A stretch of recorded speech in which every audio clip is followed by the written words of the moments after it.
Lycée technique national Omar Bongo.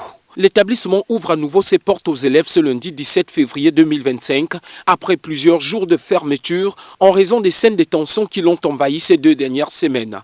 Mais les retrouvailles entre élèves et enseignants se déroulent dans un contexte particulier marqué par le renforcement du dispositif sécuritaire. Désormais, pour qu'un apprenant ait accès à l'enceinte de l'établissement, il faut présenter obligatoirement le carnet de liaison. C'est ce carnet de liaison qui lui permettra de rentrer dans l'établissement et de suivre les cours. Pourquoi?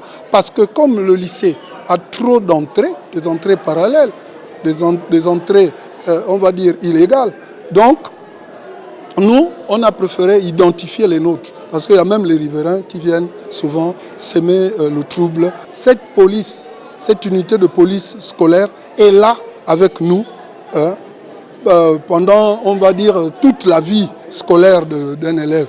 Donc nous restons avec cette police qui nous aide dans la sécurisation, dans la discipline et autres. Ils ont été formés pour ça. C'est pour la plupart des psychologues qui ont montré déjà, dès les premiers jours, d'accord, leur manière de travailler.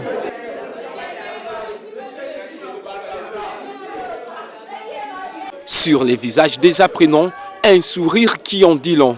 Le paiement des bourses scolaires dès ce lundi, rapidement terni par d'autres réalités. Vu qu'il y a les mesures qui ont été prises depuis le ministère, donc je crois que ces mesures-là vont faire en sorte que le campus puisse revenir dans le lycée technique national Omar Bongo.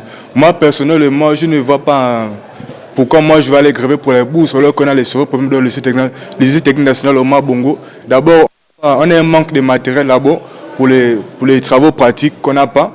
On a aux ateliers là-bas, on a les matériaux qui datent de la guerre mondiale.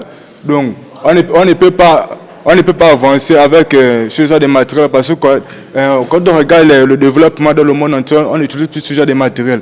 Or que le développement de lycée technique national Bongo, c'est ça, on a un manque de matériel d'abord pour commencer, on n'a pas les photocopieuses ici là, c'est encore nous-mêmes qui prenons encore nos propres agents pour aller faire les copies. Si les responsables du lycée technique national Omar Bongo ont dû mettre les bouchées doubles pour assurer la sécurité des leurs, ces efforts pourraient très rapidement s'avérer vains en ce sens que l'établissement partage son espace avec 2 autres établissements qui, eux, ne sont pas concernés par les dispositions ici mises en place. Pourquoi ne donc pas implémenter les mêmes mesures pour l'ensemble du complexe?